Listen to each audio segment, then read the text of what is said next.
순서 없이 말씀드려보면 이 공포라는 게 있어요. 공포, 두려움.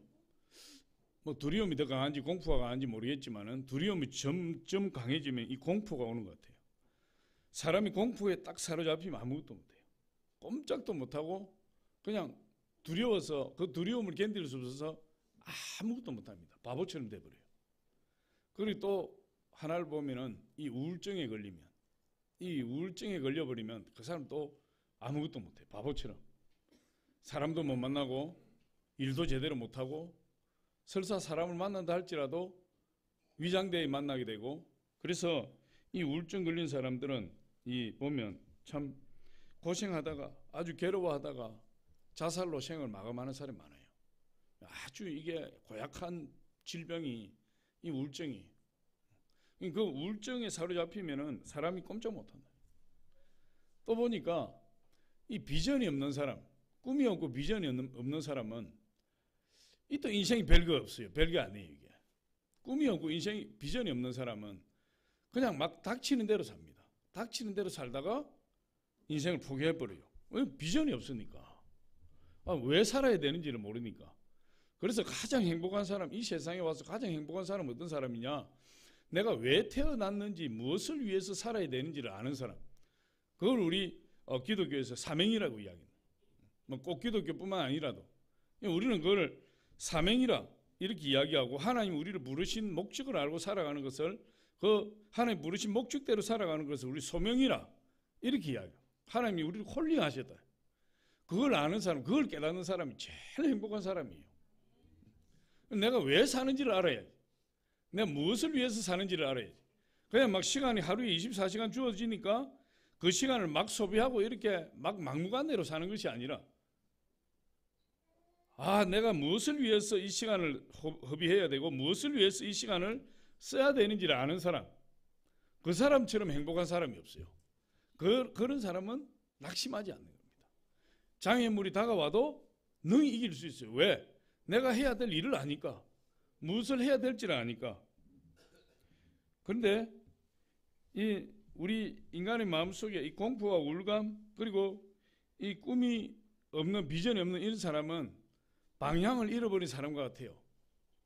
그런데 성경에는 끊임없이 우리에게 비전을 가지라, 꿈을 가지라, 그렇게 이야기를 해요. 그래서 마지막 때에 성령이 임하면 늙은이가 꿈을 꾸고, 늙은이가 무슨 꿈을 꾸겠어요? 그런데 성경은 아주 예리하게 그렇게 말씀하는 거예요.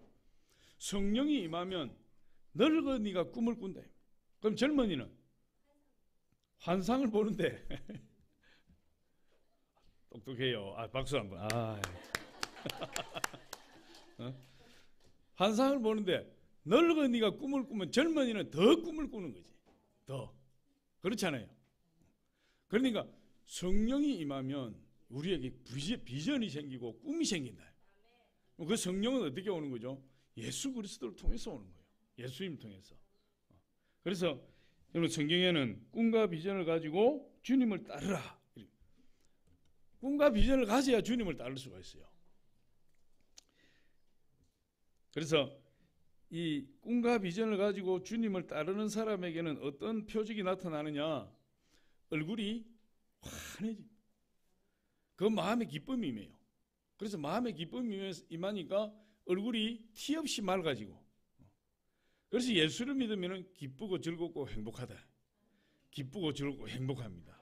우리 작년에 인사가, 우리 좌우에 한번 인사합시다 그러면은 당신은 기쁘고 즐겁고 행복한 사람입니다. 우리 그런 인사했잖아요. 우리 한번 추억을 되새겨서 한번 인사하겠습니다. 당신은 기쁘고 즐겁고 행복한 분이십니다.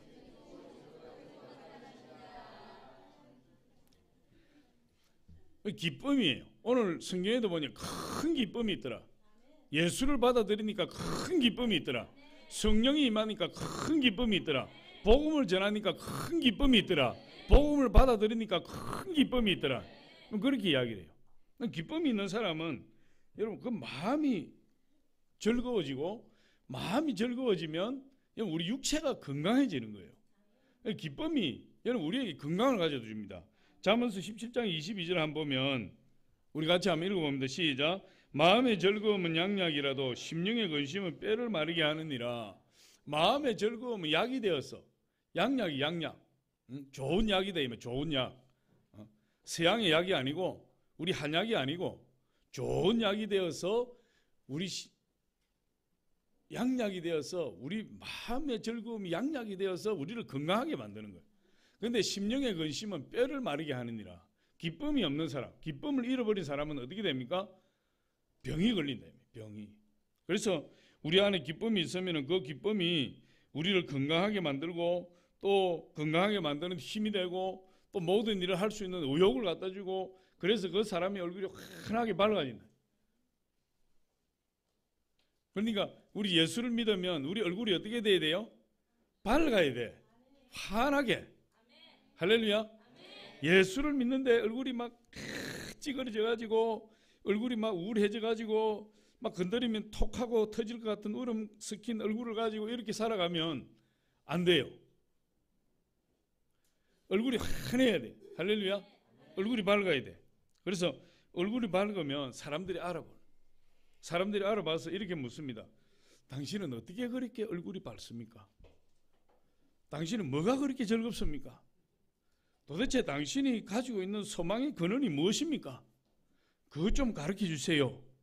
그러면은 그때 대답할 말을 준비하라고 했는데 뭐라고 이야기해야 됩니까? 제 안에 예수 그리스도가 계셔서 저는 항상 기쁘고 즐겁고 행복합니다. 그렇게 대답을 하라는 거예요. 성경이 그렇게 이야기해요. 베드로전서 우리 3장 15절 한번 봅니다. 시작. 너희 마음에 그리스도를 주로 삼아 거룩하게 하고 너희 속에 있는 소망에 관한 이유를 묻는 자에게는 대답할 것을 항상 준비하되 온유와 두려움으로 하고 너희 속에 있는 소망에 관한 이유를 묻는 자가 있다. 얼굴이 막 우울한 사람에게 우울한 사람 당신에게 무슨 소망이 있어 그렇게 행복하게 이렇게 안 묻는데 얼굴이 환하니까 저 사람이 삶이나 내 삶이나 뭐 비슷한데 별로 다른 것도 없는데 어떻게 저 사람은 얼굴이 저렇게 환하고 항상 저렇게 기쁘고 저렇게 행복하게 살아갈까? 그렇게 살아갈 때 이웃 사람들이 묻는 거예요. 그렇게 묻도록 살아라 이 말이에요. 할렐루야. 그게 전도라는 거예요. 그게 전도. 그럼 그때 뭐라고 대답하면 예수 믿으면 이렇게 됩니다. 저는 예수 믿기 전에는 한없이 우울하고 소망도 없고 낯도 없는 사람이었는데 제가 예수를 믿고 나니까 제 마음 안에 기쁨이 떠나지 아니하고 소망이 떠나지 아니하고 예수 그리스도의 생명이 임해서 하는 일마다 하나님이 축복하시니까 너무너무 기쁘고 행복하고 제가 이렇게 좋습니다. 예수 한번 믿어보세요. 그게 전도라는 거예요. 할렐루야. 그래서 사도 바울 선생이 이 로마 감옥에 있으면서도 로마 감옥에 찾아오는 제자들 사람들에게 뭐라고 이야기하냐면 기뻐하라. 내가 다시 말하노니 기뻐하라. 항상 기뻐해라. 왜? 감옥에 있던 어디에 있던 내 안에 예수 그리스도가 있으니까 그 기쁨이 견딜 수가 없는 거예요. 그런데 사도 바울이 감옥에서 밖에 나가지도 못하지만은 그를 찾아오는 수많은 사람들에게 주 안에서 항상 기뻐하라. 내가 다시 말하노니 기뻐하라. 그럼 도대체 이 세상에서 이런 기쁨이 어디에서 오느냐? 이런 기쁨이. 영국 속담에 보니까 하루가 행복하려면 이발을 하고 한 달이 행복하려면 이사를 하고 1년이 행복하려면 결혼을 하고 평생 행복하려면 정직하게 살아라. 우리가 이 세상에서 영국 속담처럼 이발을 하고 집을 사고 결혼을 하고 정직하게 살면 기쁨이 오겠습니까? 물론 그렇게 살면 잠시 잠깐의 기쁨은 오겠죠. 그러나 그것이 참 기쁨은 아닌 거예요. 오늘 성경 말씀을 보니까 이 사마리아 성에 있는 사람들에게 큰 기쁨입니다. 적은 기쁨이 아니고 8절에 보니까 그렇게 이야기하고 있어요. 그 성에 큰 기쁨이 있더라. 영어로 하면 빅 기쁨이 아니 빅 기쁨. 빅 큰 기쁨. 그런 기쁨이 있다. 그냥 기쁨이라고 이야기하지 않아요. 큰 기쁨이 있더라. 왜 그렇게 큰 기쁨이 있느냐? 가만히 보니까 이 빌립 집사가 사마리아에 내려가서 복음을 전했어요. 복음을 전하니까 그 복음이 들어가는 곳마다 귀신이 쫓겨나고 병이 치료받고 사람들이 새 생명으로 거듭나니까 복음을 전하는 자에게도 큰 기쁨이 있고 복음을 받는 자에도 큰 기쁨이 있고 온 사마리아 성이 큰 기쁨이 있더라. 큰 기쁨이. 그렇게 이야기하고 있어요. 저와 여러분이 이 기쁨의 비결을 배워야 돼요. 이 기쁨을 누릴 수 있어야 된다. 할렐루야. 오늘 이 비결을 배우시기 바랍니다. 왜 큰 기쁨이 많은가? 첫 번째로 보니까 전도하니까 기쁨이 뭐죠? 진입사님? 빅조이. 전도하니까 빅조이가 입어대. 빅조이가 전도하니까. 복음을 전할 때 왜 기쁨이 있을까요? 복음을 전할 때 복음을 전하면 왜 기쁨이 있느냐? 예수 그리스도는 종교가 아니에요. 기독교는 종교가 아니에요. 예수 그리스도는 종교를 초월한 살아계신 하나님이에요. 우리 조상 아담으로부터 에덴 동산에서 타락해서 우리가 다 에덴 동산을 잃어버리고 신라원이 되어서 쫓겨나서 이 가시왕건기가 솟아나는 이 땅에서 살아가는데 우리를 사단의 억압에 살아가는 우리를 구원해 주시기 위해서 예수 그리스도께서 이 땅에 오신 거예요. 예수 그리스도께서 사단의 쇠사슬에 묶여있는 저와 여러분을 구원해 주신 구속자로 오신 것입니다. 그래서 그 예수 그리스도, 우리의 구속자가 되시는 예수 그리스도를 증거하는 자에게 기쁨이 있는 것이고, 우리의 구속자가 되시는 그 예수 그리스도를 받아들이는 자에게 기쁨이 있는 거예요. 율법에 희년이 있는데 이 희년이 뭐냐 하면, 희년은 7 안식년이 지난 다음 해가 50년째예요. 7년이 안식년이니까 77이 49, 49년에 그 다음 해가 50년이에요. 50년째가 희년이에요. 이 희년은 어떤 기능을 하느냐 하면, 이 희년이 되면 노예로 팔려갔던 사람이 신분이 회복해서 자유인이 돼요. 돈이 없어서 땅을 팔았는데, 조상 대대로 물려받은 땅을 팔았는데 50년째 희년이 되면 그 땅을 다시 돌려받아요. 다시 말해서 희년은 해방의 해입니다. 해방. 그래서 우리 레위기 25장 54절 한번 봅니다. 시작. 그가 이같이 속량되지 못하면 희년에 이르러서는 그와 그의 자녀가 자유하리라. 다시 말해서 종이 되었으면 이제 희년이 되면 해방을 받는다 이 말이에요. 또 레위기 27장 24절 봅니다. 시작. 그가 판 밭은 희년에 그 판 사람 곧 그 땅의 원주인에게로 되돌아갈지니라. 희년이 되면 땅도 내가 돈이 없어서 땅이 팔려서 그 땅이 다시 나에게 돌아오는 거예요. 그러니까 신분이 노예에서 자유인이 되고, 그리고 잃어버린 땅을 다시 회복하고 다시 되찾게 되는 회복의 해가 희년이에요. 근데 이 희년의 영적인 의미가 뭐죠? 우리가 에덴 동산에서 사단의 세력에 붙들려서 우리가 도둑질당하고 죽임당하고 멸망당했는데, 하나님의 아들 독생자 예수 그리스도께서 오셔서 사단에게 사로잡혀 노예가 되어 있는 우리를 해방시켜 주셔서 자유인이 되게 해주시고, 우리의 모든 것을 다 잃어버려서 도둑질당하고 죽임당하고 멸망당했는데 그 잃어버린 것들을 예수 그리스도께서 사탄으로부터 다시 완전히 회복시켜 주시고 찾아주신 그 해가 희년이다 이 말이에요. 이게 그러니까 희년이 기쁜 해예요.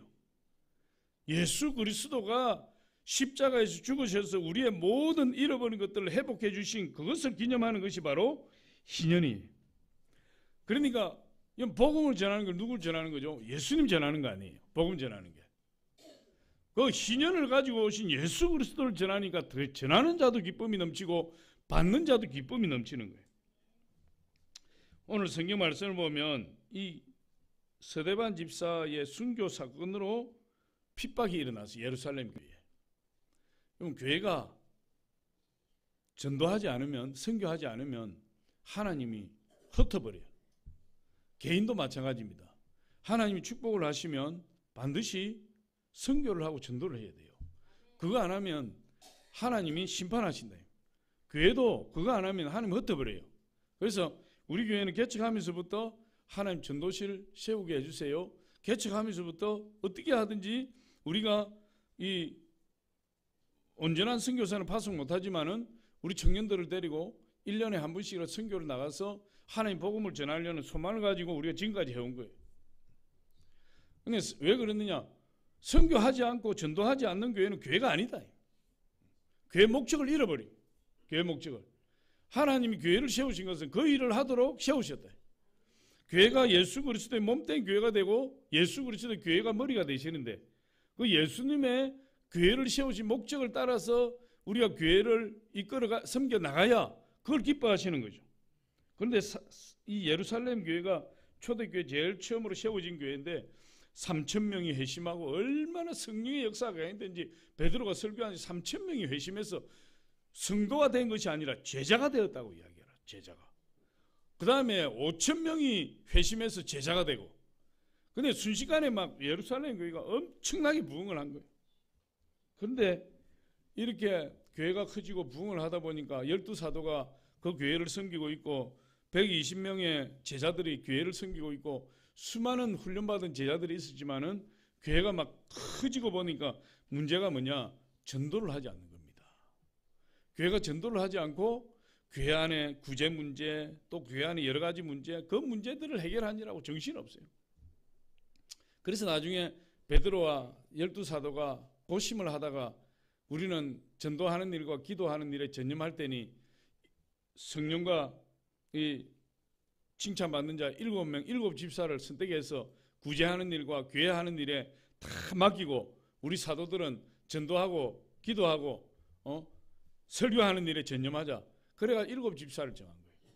그 7집사 중에 한 사람이 스데반, 순교한 스데반 집사고 오늘 본문 말씀에 나와서 사마리아에 내려가서 복음을 전하는 빌립 집사예요. 그런데 그 예루살렘 교회가 이 복음을 전하지 않으니까 하나님께서 스데반 집사의 순교 사건으로 말미암아 이 예루살렘 교회를 쳐버린 겁니다. 여러분, 교회가 아무리 기해도 하나님이 교회를 세운 목적에 맞지 않게 교회가 굴러가면 하나님 교회를 쳐버려요. 우리 교회는 어떻게 하든지 선교 중심 교회, 할렐루야, 전도 중심 교회. 우리 성도님들도 선교 중심 성도, 전도 중심 성도, 그렇게 되어서 우리가 복음을 전하고 하나님 마음이 기쁘시게 해드리는 그런 교회가 되어야 돼요. 우리 사도행전 8장 1절로 4절을 같이 한번 읽어보겠습니다. 시작. 사울은 그가 죽임당함을 마땅히 여기더라. 그날에 예루살렘에 있는 교회에 큰 박해가 있어 사마리아 모든 땅으로 흩어지니라. 경건한 사람들이 스데반을 장사하고 위하여 크게 울더라. 사울이 교회를 잔멸할새 각 집에 들어가 남녀를 끌어다가 옥에 넘기니라. 그 흩어진 사람들이 두루다니며 복음의 말씀을 전할새. 스데반 집사의 순교 사건을 통해서 하나님께서 예루살렘 교회를 흩으시는데 이 사울이 사도 바울이 되기 전에 사울이에요. 성경에 신약에 13권의 성경을 쓴 사람이 여기에 나오는 사울이에요. 이 사람이 다메섹 도상에서 성령으로 임하신 예수를 만나버렸다. 기독교인을 잡아 죽이려고 일행을 데리고 다메섹, 저 안디옥 다메섹으로 올라가는데 갑자기 하늘에서 막 엄청난 빛이 임했어. 그래서 눈이 그냥 멀어서 엎어져 버렸다. 왜 사도 바울이 엎드려서 주여 누구십니까? 그랬더니 하늘에서 소리가 들리는데 나는 내가 박해하는 예수라. 예수님이 살아계신 거예요. 지금도 시뻘게 살아요. 우리보다도 훨씬 실존적인 분이 누구냐? 하나님이시고 예수님이시다. 우리는 하나님 예수 그리스도를 닮은 자지만은 예수 그리스도가 하나님이 우리를 닮은 게 아니에요. 그러니까 우리가 그림자지 예수 그리스도가 그림자가 아니에요. 그러니까 예수님이 더 우리보다 실존적이지. 여러분, 우리가 예수 그리스도에 비하면 그림자에 불과한 거예요. 아무것도 아니에요. 그러니까 사도 바울이 그렇게 지금 보니까 예수 믿는 사람 전부 각 가정마다 방문하면서 다 잡아서 감옥에 집어요. 다 죽이고 있다.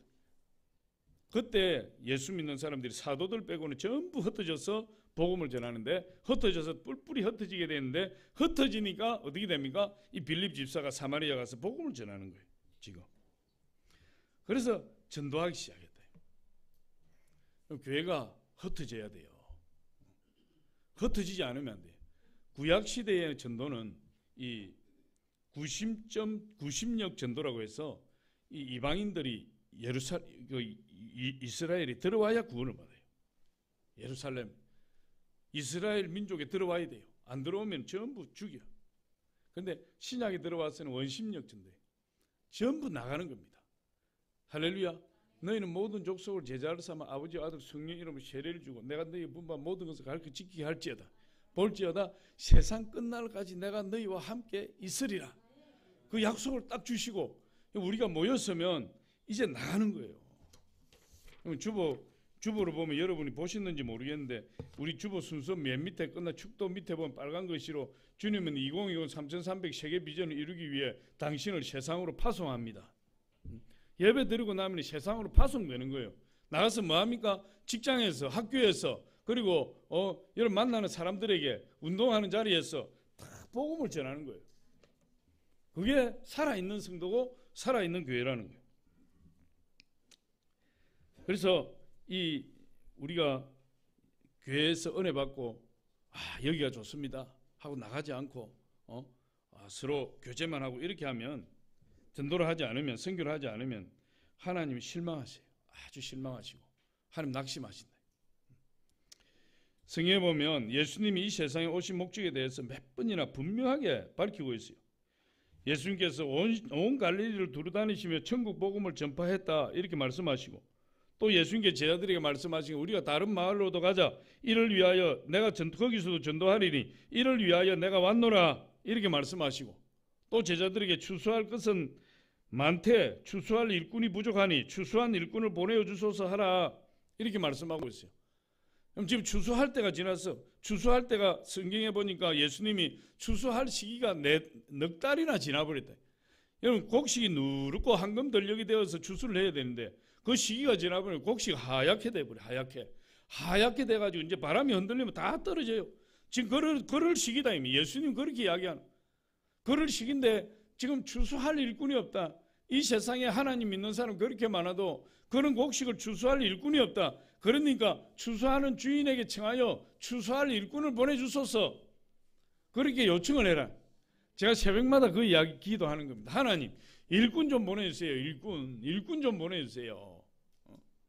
복음 전할 일꾼, 추수할 일꾼. 성경에 보니까 마지막 추수하는 일꾼이 벌써 삭슬 받고 생명을 거두는 그 일에 착수했다. 이제 얼마 안 남은 거예요. 얼마 지나지 않아서 추수할 것도 없고 아무것도 없어요. 요한복음 4장 35절로 36절 한번 보겠습니다. 요한복음 4장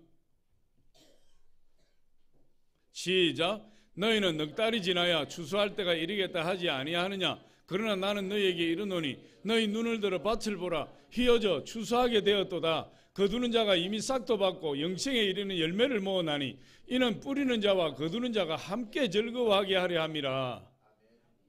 벌써 지금 때가 지나가고 있어요. 때가. 그럼 예수님이 세상을 떠나시면서 나에게 남겨진 그 고난을 너희를 위하여 몸된 교회에 채우기를 원하노라. 예수님이 뭐가 아쉬워서 이 세상 사람들을 구원하지 못하고 다 가셨습니까? 저와 여러분에게 그 사명을 주시고 그 일을 통해서 하나님의 축복을 받도록 하기 위해서 하나님께서 우리에게 할 일을 남겨두고 가셨다. 제가 이런 이야기하면 여러분 오해하실 수 있겠지만 우리가 여러분 예수 믿고 나면은요 이 세상에 있을 이유가 없어요. 베드로가 주는 그리스도시요 살아계신 하나님 아들이십니다.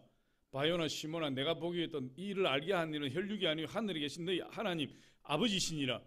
구원 받는 것이 모든 우리 믿음의 목적이라 그러면 우리가 그 신앙 고백하는 순간에 우리는 죽고 천국 가야 돼요. 왜 이 땅에 고통당하고 고생당하고 이 땅에 못 먹고 못 입고 절제하고 인내하며 살아야 됩니까? 천국 가면 이 세상에 누리지 못하는 모든 것을 다 누리고 이 세상에서 생각지도 못한 그 놀라운 그 하나님 예수 그리스도 앞에서 살게 되는데 왜 우리를 이 땅에 남겨두십니까? 그건 목적이 있기 때문이에요. 우리 사람이 태어난 목적. 그 목적은 딱 하나입니다. 뭡니까? 전도하는 거, 선교하는 거. 우리 자녀들이 대통령도 되고 윤동수 유명한 사람도 되고 이렇게 돼야 되는 그거는 하나의 목적을 이루기 위한 목표예요. 자잘한 목표들. 카드 대통령이 되고 난 것이 그것이 목표예요.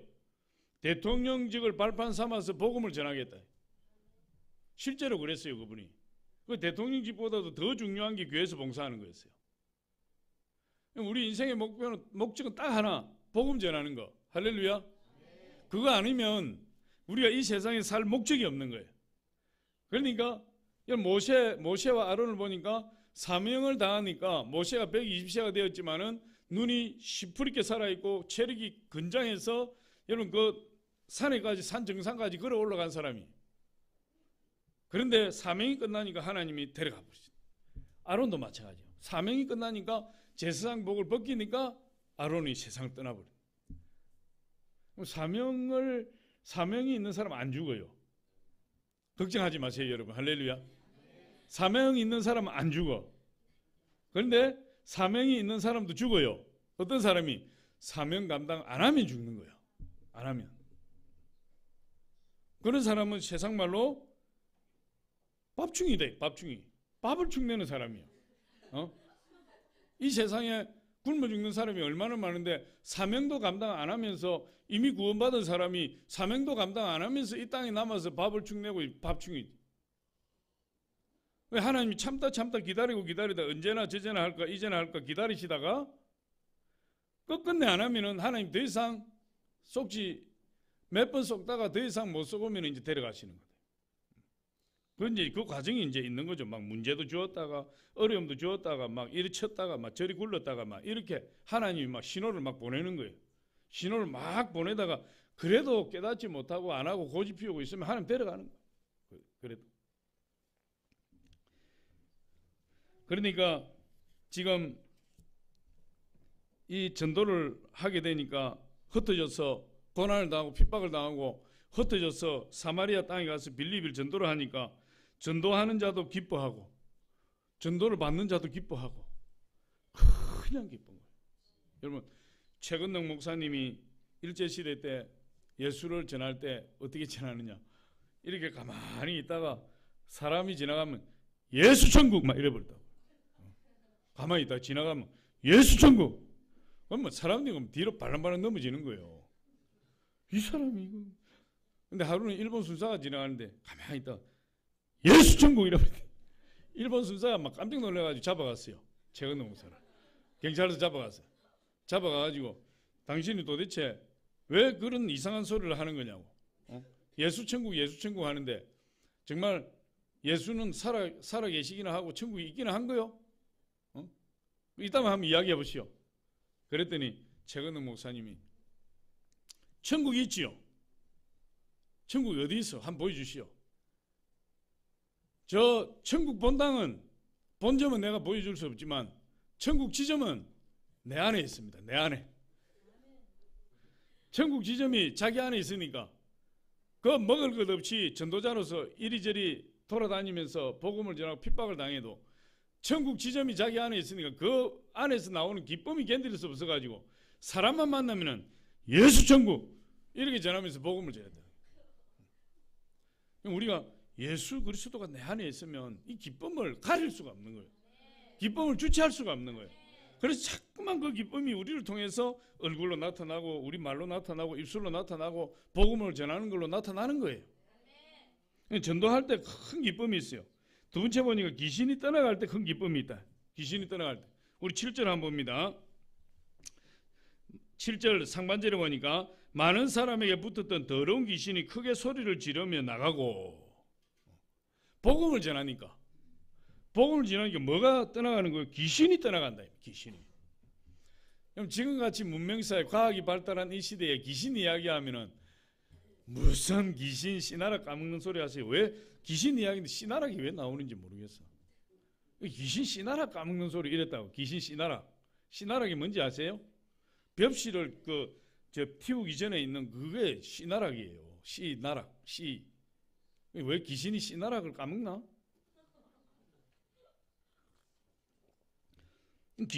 그 말이 뭐냐 하면 귀신이 없다는 거예요. 귀신 씨나락 까먹는 소리 하는 이 말이 다른 말로 하면은 귀신은 없다 이 말이. 세상 사람들은 귀신이 없다고 이야기한다고 해서 귀신이 없습니까? 귀신이 있죠. 귀신을 잘못 이해한 사람들은 어떻게 합니까? 사람이 죽으면 귀신이 된다. 유교적인 전통은 사람이 죽으면 귀신이 되고 우리 조상 할아버지도 귀신 되고 엄마도 귀신 되고 아버지도 귀신, 전부 귀신이 되어서 막 구천을 떠도니까 제사밥 차려서 귀신을 달래야 돼. 귀신을 섬겨야 돼. 성경은 그렇게 이야기 안 하죠. 사람이 죽으면 천국 가든지 지옥 가든지 그 영혼이 가버리고 육신은 썩어버리는 거예요. 사람이 귀신이 될 수가 없어요. 할렐루야. 그러니까 여러분 저번에 우리가 명절 전날 우리 주일날 고린도전 10장 3절에 보니까 이 사람이 제사하는 것은 전부 귀신에게 하는 것이다. 부모에게 조상에게 하는 것이 아니에요. 귀신은 그럼 귀신이 도대체 어디에서 왔느냐? 귀신이 존재하느냐? 존재한다면 귀신의 출처가 어디냐? 귀신은 어떤 존재냐? 어디에서 왔느냐? 그러면 성경이 그걸 다 이야기하고 있다. 다. 우리 계시록 귀신에 대해서 말씀하고 계시록 12장 7절로 9절 한번 보겠습니다. 우리 다 같이 한번 시작. 하늘에 전쟁이 있으니 미가엘과 그의 사자들이 용과 더불어 싸울세 용과 그의 사자들도 싸우나 이기지 못하여 다시 하늘에서 그들이 있을 곳을 얻지 못한지라. 큰 용이 내쫓기니 옛뱀 곧 마귀라고도 하고 사탄이라고도 하며 온 천하를 깨는 자라. 그가 땅으로 내쫓기니 그의 사자들도 그와 함께 내쫓기니라. 이 사탄이 누구냐? 용이라고도 하고 옛뱀이라고도 하고 마귀라고도 한다. 사탄의 별명이 그래요. 그런데 그가 하늘에서 천사장으로서 하나님을 섬기자고 교만해져 가지고 자기가 하나님처럼 되려고 하다가 이 미가엘 천사장, 군대 천사장인 미가엘 천사장한테 전쟁을 벌였다가 거기서 다 쫓겨나서 패배하고, 쫓겨났는데 미가엘 천사장에도 천사의 3분의 1이 그의 사자들로 따르고 있고, 또 가브리엘 천사장 연락하는 우리 마리아가 수태 고지할 때 그 가브리엘 천사장이 다 한 거예요. 다니엘이 21일 금식 기도할 때도 가브리엘 천사장이 다 소식을 전한 거예요. 그 가브리엘 천사장에도 천사들의 3분의 1이 그 밑에 배후의 사자들로 있고, 이 사탄도 이 루시퍼인데 이 루시퍼도 그 밑에 3분의 1의 천사가 딸려 있었던 거예요. 그런데 이 사탄이 하나님을 대적하고 하나님이 쫓겨나면서 자기 밑에 따라 있던 3분의 1의 사자들, 그의 사자들이라고 이야기하죠. 그의 사자들도 함께 내쫓기니라. 9절 한번 보시죠. 계시록 12장 9절. 그 사자들이 천사들이에요. 맨 마지막에 보면 그가 땅으로 내쫓기니 그의 사자들도 그와 함께 내쫓기니라. 이 그의 사자들이 뭐냐? 이 루시퍼를 따르던 천사들이에요. 3분의 1의 천사. 이것들이 다 사탄과 함께 타락을 해서 이 세상에 내쫓겨서 저것들이 귀신이 됐다 이 말이에요. 저것들이. 사람이 죽으면 귀신이 되는 것이 아니라. 그래서 어떤 교회는 저것을 잘못 이해해가지고 뭐라고 이야기합니까? 노아 방주를 만들 때 사람의 수명이 120년이다. 그건 사람의 수명이 120년이 아니고 그때 말씀하신 그때부터 120년 동안에 비가 오지 않고 방주를 만들 것이다 이 말이에요. 사람 수명이 120년이 아니고. 근데 사람 수명이 120년이라고 오해를 해가지고 예를 들어 100세까지 살고 죽었다. 그럼 20년 동안 귀신이 돼서 구천을 또 돈다 그랬어요. 그럼 어린아이 때 1살 때 죽었으면 이게 120년 동안 귀신이 되어서 구천을 또 도는 거예요. 그럼 그건 비성경적이에요. 그래서 그 교회가 이단이에요. 할렐루야. 우리 사람은 죽으면 죽는 순간에 천국을 가든 지옥 가든 영혼이 가버리고 우리 육체는 썩어서 흙으로 돌아가 버리고 없는 거예요. 그런데 이 귀신이 이 마귀가 하늘에서 쫓겨날 때 그 타락한 천사들도 같이 타락해서 귀신이 되어서 이 세상에서 믿는 사람들을 도둑질하고 죽이고 멸망시키는 그 사명을 띠고 열심히 일하고 있다고요. 열심히. 그러니까 여러분 귀신이 지금 엄청나게 역사하는 거예요. 성경에도 보니까 더러운 귀신, 이 더러운 귀신이 붙으면 음란해지고 더러워지고 사람이 지저분해지고 모욕을 안 한다니까. 1년 내내 가도 모욕을 안 해요. 더러운 귀신이 붙으면. 여러분 잘 못 믿으시는 것 같은데 더러운 귀신이 붙으면 모욕을 안 해요. 더러운 귀신이 붙으면 어떤 집 텔레비 보니까 집안을 쓰레기통으로 만들어버려요. 온갖 것 다 주워가지고 방마다 막 천장에 다 텔레비 보셨죠? 그 더러운 귀신이 붙어서 그렇다니까. 그게 사람 사는 게 아니에요. 정상적인 사람이 아니에요. 귀신이 붙었기 때문에 그런다니까. 악한 귀신은 그 악한 귀신의 영향을 받다든지 악한 귀신이 들어가 있는 사람은 사람만 보면 어떻게 해요? 싸우는 거예요. 저 북한이 이 악한 귀신이 붙은 북한에 악한 귀신이 붙어가지고 툭 하면 싸우려고 하는 거예요. 김정은이가 악한 귀신이 붙었다니까 지금. 그걸 쫓아내야 돼요. 그리고 또 보니 거짓말하는 귀신. 그러면 이 귀신이 마귀는 거짓말쟁이요 거짓이 압이라 요한복음 8장 44절에 말만 하면 거짓말이에요. 거짓말 귀신이 들어간 사람은 입만 열면 거짓말이에요. 아주 그럴듯하게 이야기하는데 솔깃하게 이야기하는데 전부 거짓말이야. 이 거짓말하는 귀신이 들어가가지고 그런 사람 신뢰할 수 없죠. 사람을 막 혼미하게 만들어버려. 점치는 귀신. 지금 대학가에 가면 타로점 이건 뭐 점도 아니다 그래가지고 믿는 사람들 막 가는데 그 결국 어떻게 합니까? 사람 저주받게 만든다. 점치는 귀신 유혹해가지고. 여러분 저 신문에 나오는 뭐 11 운수 이런 것도 보지 마세요. 그런 것도 다 그 점치는 귀신이 하는 짓이 저주받게 만든. 그 다음에 병들게 하는 귀신. 사람들이 수많은 사람 병들게 만들고 고통당하게 만든 병들게 하는 귀신. 여러분 이런 영적인 세력이 이 귀신의 역사가 일어나는 거예요. 그런데 이런 영적인 세력을 물리치고 그런 영적인 이 귀신들로부터 사탄으로부터 우리를 해방시켜 줄 수 있는 자가 누구냐 이 말이에요. 거기에 눌려 있으면 기쁨이 없어요. 그럼 거기에 눌려 있는 사람은 무슨 기쁨이 있겠어요? 제가 목회를 할 때 우리 권사님 한 분이 계셨는데 그 권사님 따님이 여러분 나는 처음에는 몰랐어요. 한참 신방을 하다 보니까 한 1년 정도 지나고 나면 그 딸이 왔어요. 딸이 왔는데 알코올 중독이 돼가지고 기관에 있다가 어떻게 허락을 받아가지고 온 거예요. 왔는데 얼마나 얌전한지 몰라. 기도해주고 안수해주고 막 말씀 주고 아멘 아멘 순한 양같이. 근데 어느 날 권사님이 막 전화가 오고 난리가 났어요. 목사님 빨리 좀 오세요. 빨리 좀 오세요. 우리 딸이 난간에 앉아가지고 지금 떨어져서 죽으려고 그래요. 빨리 좀 오세요. 빨리. 그 4층 연립에 살았네. 가니까 4층 난간에서 막 정신이 없어요. 그냥 이 막 바람 불면 떨어질 것 같아. 그래가지고 살금살금 가가지고 그냥 옆구리를 잡고 그냥 확 끌어내려가지고 살렸. 권사님 어떻게 됐어요? 자초지종을 이야기하는데 나가가지고 자기 엄마 몰래 술병을 사 먹는 거예요.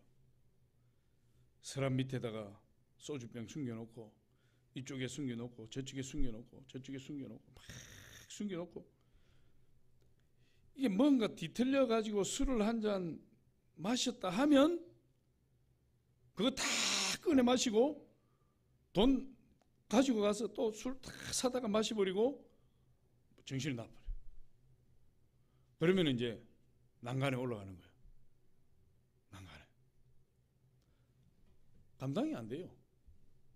나중에 그 권사님이 제가 이제 인사 발령이 나서 다른 데로 갈 무렵에 그 권사님이 저한테 와서 눈물을 흘리더라. 눈물을 흘리면서 목사님 그때도 막 일을 막 이래가지고 일을 막 엄청 했거든요. 막 허리가 꼬부러져가지고 막 일을 하러 다니고 막 긍정적이고 적극적이고 막 이랬는데 막 허리가 아파요. 막 무릎이 간절히 안 좋아요. 막 이랬는데 내가 다른 데로 발령받아 갈 무렵에 와가지고 목사님 병원에 가보니까 골수암이에요. 골수암. 뼈 연골이 다 닳아버리고 그 뼈가 막 뼈끼리 부딪히는데 그 고통 가운데서도 일 다니고 골수암이 걸려가지고 내가 떠나고 나 얼마 지나지 않았어. 그 권사님 돌아가셔버렸어. 딸은 어떻게 되는지 몰라. 그럼 귀신이 붙어버리면 그렇게 도둑질하고 죽이고 멸망시켜버린다. 이게요. 이 심각한 문제다 이 말이에요. 그러니까 이 귀신을 도대체 이 귀신으로부터 누가 우리를 해방시켜 줄 수 있느냐? 이 영적인 존재를 우리 혈과 육으로 대적할 수 있느냐? 여러분 영적인 존재를 우리 혈과 육으로 대적이 안 되는 거예요. 우리는 3차원의 영적인 세계에 살고 있지만 이 귀신은 4차원의 영적인 세계에 살고 있는데 4차원이 3차원을 지배하는 거예요. 어떻게 우리가 그 4차원에 있는 영적인 세력을 대적할 수 있겠어요? 그러니까 여러분 우리가 이 더러운 귀신, 악한 귀신, 거짓말하는 점치기는 귀신, 병들게 하는 귀신 가지가지 이 귀신들에게 의해서 억압당하고 죽임당하고 쏟고 짓눌리고 끌려다니고 도둑질 당하고 멸망당하는 이런 처지에 있는데 누가 우리를 구원해 줄 수 있냐 이 말이에요. 예수 이외에 누가 구원해 줄 수 있어요? 예수님을 모셔드려야 귀신이 쫓겨난다니까. 오늘 보니까 이 사마리아 성에 예수를 전하니까 그 표적이 나타나고 많은 사람들에게 붙었던 더러운 귀신들이 소리치고 다 나가버리는 거예요. 다. 그래야 사람이 해방되는 거예요. 우리 눈에 안 보이니까 귀신의 존재를 인정하기도 싫고, 여러분 그렇지만은 그렇지 않아요. 예수 그리스도를 모셔드리면은 예수 그리스도와 함께 성령의 넘치는 은혜가, 성령의 충만한 역사가 우리 안에 들어오면 그 성령의 권능으로 말미암아 귀신이 우리 안에 거할 수가 없이 다 쫓겨나 버리는 거예요. 다 불같은 성령의 역사 때문에. 그래서 이 성령의 능력이 악령을 쫓아내 버린다니까. 우리 육신으로는 안 되는 거예요. 우리 육신으로는 아무리 우리가 똑똑하고 공부를 많이 하고 많이 배우고 많은 권력을 가지고 높은 명예와 지위를 가지고 있다 할지라도 이 귀신 한 마리 쫓아낼 수가 없어요. 여러분, 갓난 애기, 지금 걷지도 못하는 갓난 애기에 귀신이 들어갔다고 생각해 보세요. 여러분, 씨름 선수 같은 여러분이 그 갓난 애기 보고 그 앞에서 발발 떠는 거예요. 갓난 애기가 옆에서 어기적거리면 두려워서 견딜 수 없다니까. 그 정도로 우리는 귀신을 대적할 수 없어요. 예수 그리스도 성령의 능력이 아니면 우리가 그걸 이길 수 없어요. 여러분, 요한일서 4장 4절 한번 봅니다. 요한일서 4장 시작. 자녀들아, 너희는 하나님께 속하였고 또 그들을 이겼나니 이는 너희 안에 계신 이가 세상에 있는 자보다 크심이라. 우리를 보고 이겼다. 왜? 우리 안에 계신 예수 그리스도가 세상에 있는 사단보다 크다 이 말이에요. 그래서 우리가 이기는 거예요. 예수가 없으면 우리는, 여러분, 저와 여러분이 예수가 없으면 아무것도 아니에요. 그럼 우리 바보 천치라니까. 바보 천치. 예수가 없으면.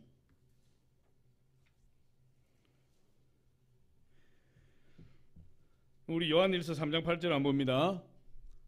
요한일서 3장 8절 시작. 죄를 짓는 자는 마귀에게 속하나니 마귀는 처음부터 범죄함이라. 하나님의 아들이 나타나신 것은 마귀의 일을 멸하려 하심이라. 하나님의 아들이 누구죠? 예수 그리스도 아니에요. 예수 그리스도께서 이 세상에 오신 것은 무슨 일을 멸하려고? 마귀의 일을 멸하려고. 마귀 일을 멸하려고 예수님이 오셨다. 마귀 일을. 이건 그렇게 이야기하고 있어요. 그래서 하나님의 아들이 마귀를 심판해요. 귀신이 예수님 보면은 꼼짝 못해.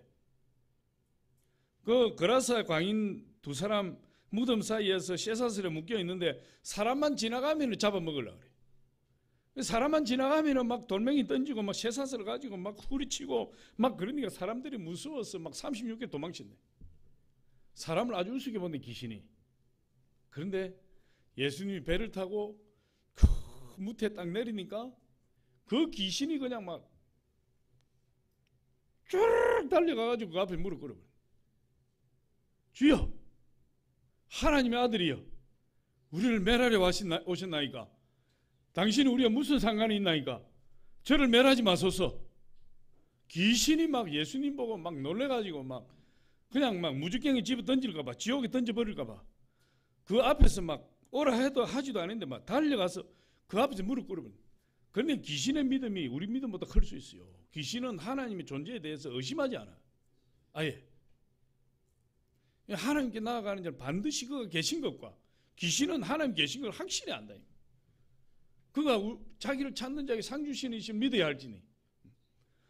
귀신이 영적인 영물이기 때문에 하나님의 아들 예수 그리스도 한눈에 알아봐요. 근데 사람을 어떻게 보면 아주 우습게 본다니까. 아주 우습게. 지나가면 막 어르렁 한번 겁져버리면 막 36개 도망가니까 하면 팍 신이 나가지고 막 귀신들이 그렇게 한다. 그런데 예수 그리스도께서 우리 안에 계시면 어떻게 됩니까? 귀신이 도망가는 거지. 귀신이 도망가. 그러니 귀신이 떠나가니까 가정에, 개인의 가정에, 생활에, 사업에, 그리고 뭐 우리 자녀들 가운데 귀신이 떠나가 버리니까 큰 기쁨이 많아요. 큰 기쁨. 예수를 받아들이는 기쁨이 매요. 할렐루야. 마지막에 병이 치료받음으로 큰 기쁨이 맺다. 병이 오는 통로가 크게 보면 세 가지입니다. 세 가지. 내가 몸을 관리를 못해서 오는 거예요. 음식을 막 함부로 먹고 많이 먹고. 요즘 사람들은 많이 먹어서 문제예요. 저도 많이 먹었습니다. 많이 먹는 거. 막 먹. 성인병 막 걸린다. 많이. 살 빼야 돼요. 그렇게 자기 몸을 관리 못해서 병이 오죠. 또 성경에 보니까 하나님 영광을 위해서 병이 와요. 하나님 영광. 욥 같은 경우에 또 눈먼 자, 주여 이자의 이 눈먼 저주가 조상들의 죄로 말미암았습니까? 그러니까 아니다. 하나님 영광을 위한 병이다 이랬어요. 하나님 영광을 돌리기 위해서 질병이 올 수 있어요. 그러나 많은 경우에는 귀신이 준다. 질병을. 많은 경우에. 귀신에게 사로잡히면 스트레스 눌리면 질병이 되는 겁니다. 귀신이 그렇게 눌러요. 그래서 육체의 병이 있죠. 또 육체의 병뿐만 아니라 우리 마음의 병이 있죠. 또 마음의 병이 오고 나면 뭐가 옵니까? 환경에 문제가 생겨요. 그래서 사랑하는 자여 내 영혼이 잘된 같이 내가 범사에 잘되고 강건하기를 내가 간구하노라. 영혼이 잘되고 범사에 잘되고 강건한 축복, 요게 다 전인치유로 이루어져야 되는데 귀신이 사로잡으면 영혼도 잘못되고 건강도 잘못되고 환경도 잘못돼서 하는 일이 다 안 되는 거예요. 그게 전부 어디에서 오느냐? 귀신에게 온다. 귀신으로 말미암아. 그러니까 그 육체의 질병보다 괴로운 것은 마음의 질병이고, 마음의 질병보다 더 고통스러운 것은 영혼의 질병이고, 영혼의 질병뿐만 아니라 환경의 질병이 와서 우리가 이 세상에 살아갈 때 하는 일마다 안 되는 거예요. 하는 일마다. 귀신이 방해하면 하는 일마다 안 돼요. 그래서 우리는 영적으로 진단을 못하니까 재수가 없다, 운이 없다, 내가 할 때마다 안 된다, 머피의 법칙이 어떻고 저쩌고. 여러분, 내가 갈 때마다 왜 차가 밀리느냐, 내가 하면 왜 안 되느냐, 내가 비트코인 좀 투자했더니 왜 폭삭하느냐. 비트코인 우리 성도님들 한 분이 한 분도 없을 줄 믿습니다. 내가 주식하니까 왜 떨어지냐, 내가 이 사업하니까 왜 안 되냐. 그게 운이 없어서 그런 것이 아니고, 시기를 잘못 잡아서 그런 것이 아니고, 배후에 귀신이 역사한다. 귀신이. 할렐루야. 아담이 에덴 동산에서 범죄하고 쫓겨났더니 그가 얼마나 열심히 살았는지 몰라요. 땅을 갈고 막 그 연장도 제대로 없는데 돌멩이 깨가지고 막 그 곡괭이처럼 만들어가지고 막 돌멩이에다 나무에 칡는 꿀 묶어가지고 막, 그 구석기 시대 중에서 구석기 아니에요. 구석기 시대도 오기로 한참 있어요. 그 돌멩이를 깨가지고 그걸 막 땅을 파고 막 이마에 땀을 흘리고 막 저 어디 가서 막 먹을 만한 거 심고 이랬더니 전부 가시와 엉겅퀴만 나버려. 하는 일마다 안 돼. 죄를 짓고 마귀에게 사로잡히니까 되는 일이 없어요. 되는 일이.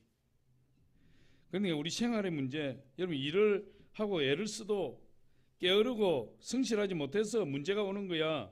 뭐 당연한 거지만은 애를 쓰고 노력하고 열심히 아침 일찍 일어나고 저녁 늦게 눕고 그냥 땀을 흘리고 그렇게 하는데도 불구하고 여러분 되는 일이 없다, 안 된다. 다 귀신의 역사예요. 다 귀신의 역사. 귀신을 쫓아야 된다. 귀신을.